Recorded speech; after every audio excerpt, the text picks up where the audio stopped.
ڕێژەی دۆستی یەکەمی کاتژمێر 18 لەگەڵ میوانەکەم لەگەڵی بەردەوام دەبم کاریگەری هیزری بەعس لە عێراق و سووریا بەڕێز مەشخەل کەولوسی لە سەید سادقەوە لەگەڵم دەبێت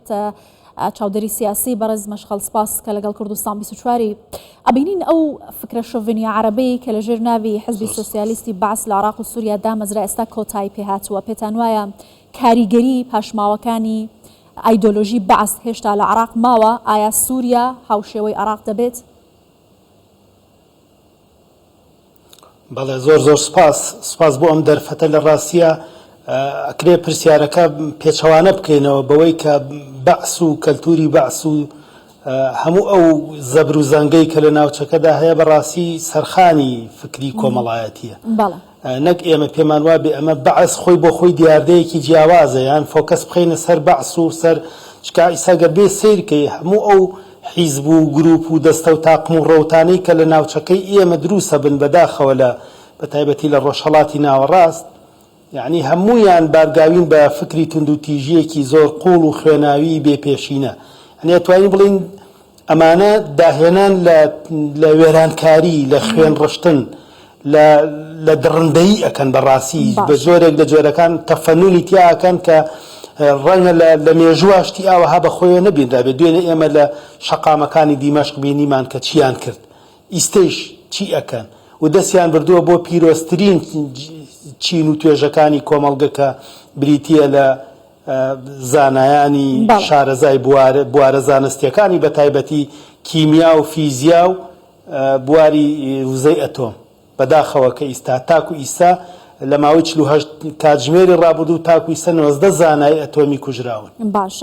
باشە بەڕێز کەولوسی مەبەستمە زیاتر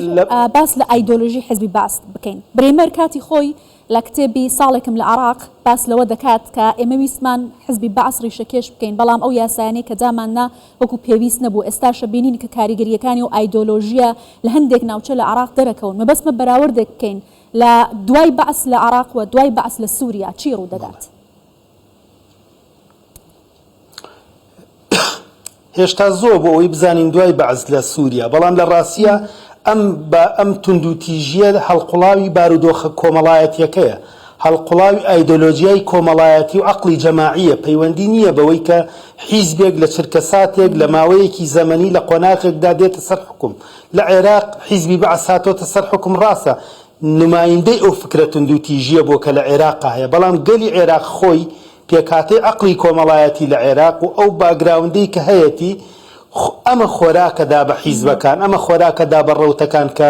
هەمیشە تند و تیژی بەرهەم بهێن هەمیشە ڕەفزکردنەوەی ئەوی تر هەمیشە پەنا ببەن بۆ خوێن ڕشتن یعنی پەیوەست نییە بەوەی کە چەنە حیزبی بەعس ئەمێنێتەوە یان حیزبی بەعس ئەکرێت داهێنانی کردبێت لەو زەمینە تند و تیژیە چ لێرە چ لە سووریا بەڵام کۆمەڵگەی عەرەبی خۆی بە کۆمەڵێک نەکسە و بە کۆمەڵێک بارودۆخی ناهەمواری حەزاری و مێژووی تێئەپەڕێ دوجار فکرێکی شەیە کە هەمیشە تەمویلی ئەم تند و تیژی ئەکا لەبەر ئێمە پێویستمان بەوە هەیە تێبگەین کە تند و تیژی هەڵقوڵاوی ناوناخی تاکی عەرەبیە بۆ ئەوە پێویستمان بەوە هەیە دراسەی وردی عەقڵی کۆمەڵایەتی عەرەبی بکەین نەفسیەتی تاکی عەرەبی بخوێنینەوە زۆر بە وردی کە ئەمە هیچ پەیوەندی بەوە نییە کە ئێمە خۆمان بە باشتر بزانین لەوان یا ئەمە هێرشێک بێت لەسەر ئەوان یان سوکایەتێک بێ بە شوناسی عەرەبی نابە هەرگیز ئەوە نییە بەڵکو گەورە زانایانی عیلمی ئیجتیماعی سیاسی هەموویان لەسەر ئەوە یەکڕان کە کۆمەڵگەی عەرەبی خۆیەتی ئینتاجی تند و تیژیەکە بۆتە کارگەیەک بۆ ئەوەی تند و تیژی و خوێن ڕشتن و کاولکاری لە تەواوی ئەو ناوچانەی کە عەقڵی عەرەبی تایە وجودی هەیە ئامادەی هەبێ باشە ئەگەر باس لە ڕووداوەکانی دیاریکراوە نیە لەبەرەوە باشە ئەگەر باس لە ڕووداوەکانی سووریایش بکەین بە تایبەتی لە دوای کۆتایی دەسەڵاتەکەی ئەسەد و هەروەها بنەماڵەکەی ئەبینین ئێستا عێراق بم بە پرسە تەنگەتاو بووە ئەوانەی کە درێژەدەری هەمان بیری شۆڤینی بەعسین بەم ڕووداوانەی سووریا تەنگەتاو بوون بۆچی؟ لەبەرەوە ئێمە نەخشەیە کە بینین لە ڕۆژهەڵاتی ناوەڕاست ئەم نەخشە ئیشی لەسەرەکرێ قۆناغ بە قۆناغ چۆتە پێشەوە هەنێک لە قۆناغەکانی جێبەجێ کراون هەندێکی تری ماون و ئەوەی کەماوە بێگومان ئەوە وەکەوەی کە لە لێدوانی بەرپرسانی ئیسرائیلی وڵاتانی ناوچەکە و هەروەها ئەو شارەزایانی کە ئاگاداری پشتی پەردەی ڕووداوەکان هەمویان یەکڕان لەسەرەوەی کە ئەم شەپۆلە عێراقی شەگرێتەوە بێ هیچ گومانێک لەبەرەوە ئیستا دەسەڵاتی خۆسەپێنی عێراق و ئەو دیکتاتۆریەتی کە ئیستا لە عێراق بەناوی زۆرینە هەیە ئەوانیشە ترسن چونکە ئەوانیش درێژە پێدەری نەک کەلتوری بەعسن بەڵکو درێژە ئەوانیش جارێکی تر تەفەنونیان کردووە لە چەوسانەوەی خەڵک لە پێشێلکردنی مافەکانی خەڵک لە برسیکردنی خەڵک لە شکاندنی کەرامەتی خەڵک لەبەر ئەوە ناکرێ چاوەڕوانی ئەوە ببین کە لە سووریا شنەبایەک بۆ ڕزگاری ئەو خەڵکە بێتە پێشەوە و بڕیارێکیش هەبێ کە عێراقیش بگرێتەوە بەڵام عێراق نەترسێ یان ئێمە چاوەڕوانی ئەو شنەبانەکەین بگاتە عێراق نا بەڵکو زۆرینەی زۆری ئەو سیاسەت مەدارانی کە ئاگاداری بارودۆخەکانن بە ئاشکرا و بەبێ هیچ پەردەیە کەڵێن کە عێراق وێستگەی داهاتوو ئەم گۆڕانکاریە لەبەرەوە هەرچەند دەسەڵاتدارانی عێراق بیانەوێ ڕووی خۆیان جوان بکەن یان خۆیان دوور بخەنەوە یان خۆیان بێدەنگ بکەن خۆمان نەزانین لە سەرەتای ئەو باهۆزەی کە ڕووی کردە سووریا لە هەفتەی ڕابردوو دە ڕۆژ لەمەوە پێش سەرکردە باڵەکانی عێراق باشکرایان و ئێمە جارێکی تر ئەو شەڕەی کە باپیرانمان کردویانە مالیکی ئەمەی وت ئەو شەڕەی کە باپیرانمان کردوێتی ئێمە شەیکەین بەڵام ئیسا هەستەکەین بێدەنگن و کشوماتن و جۆرێک لە سیناریۆ پەیڕەوەکەن بە ئامانجی ئەوەی کە ئەم باهۆزە تێپەڕێ بەڵام بێگومان ئەو باهۆزە لەژێر کۆنتترۆلی ئەوان نییە و مژدەبەخشیش نییە بۆ عێراق باشە بەڕێز مەشخەڵ بۆچی نەتوانراوە ئاراستەوە درێژەی ئەو دوو جمکە یا ئەو دوودوانەیە لەم دوو وڵاتە لە یەکتردا ببڕێت تا ئێستا دوای 21 ساڵ لە عێراق و ئێستاش کە سووریا ئەم ڕووداوانە ڕوویداوە لە ماوەی ئەو 54 ساڵەدا مەبەست هەردوو بەعسی عێراقی و سووریا بەڵێ درێژەی ئەو تەفەکورە بەعس لەبەرەوەی زەمینەکەیەکە ئەزانی چۆنە خۆ سیرکە تەفەکوری بەعس خۆی بەعس دەرەنجامی دیدگایەکی عەرەبیە بۆ جێکردنەوەی ئومەتی عەرەبی لە ناو حەزارەتی هاوچەرخە لە ناو سیاقی نێودەوڵەتی هاوچەرخە لەبەرەوە کاتی ئەبینی بارودۆخی عەرەبی بەڵێ بێگومان چونکە حیزب چونکە ئایدۆلۆژیای سیاسی عەرەبی تاکی عەرەبی خۆی مهەیە بۆ ئەوە خۆیەتی ئینتاجیەکە خۆیەتی لە دەرەوەی توندوتیژی ڕێگایەکی تر شک نابە ئیسە سیرکە لە سووریا کە بڕیار وایە ئیتر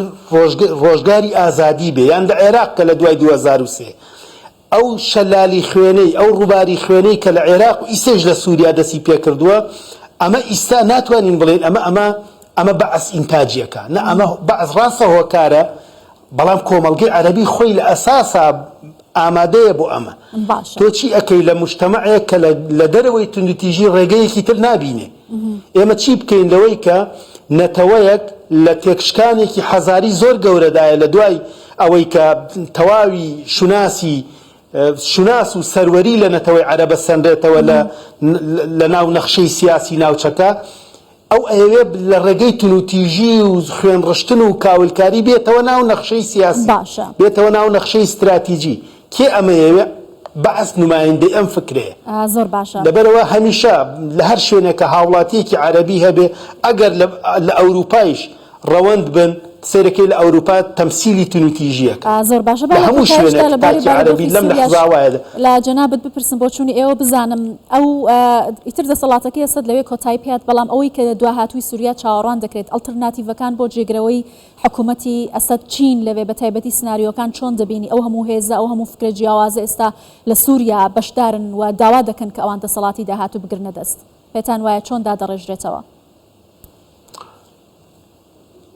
من پێم وایە بە تەوافق لەگەڵ ئیسرائیل و ئەمریکا و تورکیا ئەوە جۆرێک لە جۆرەکان تا ماوەیەک ناوچەکە ڕێکەقەن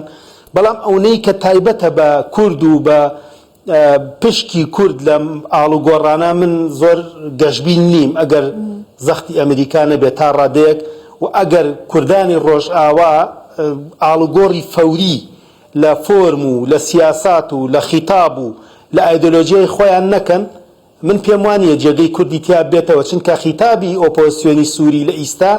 یعنی یەکەم هەنگاویان بۆ دژایەتی ئیدارەی خۆسەر و بۆ دژایەتی کوردانی ڕۆژاوایە لەبەرەوە پێویستە کوردانی ڕۆژاوا زۆر بە زووی خۆیان لە پەکەکە دوور بخەنەوە بەڕاستی زۆر بە زووی هەرچەند زووە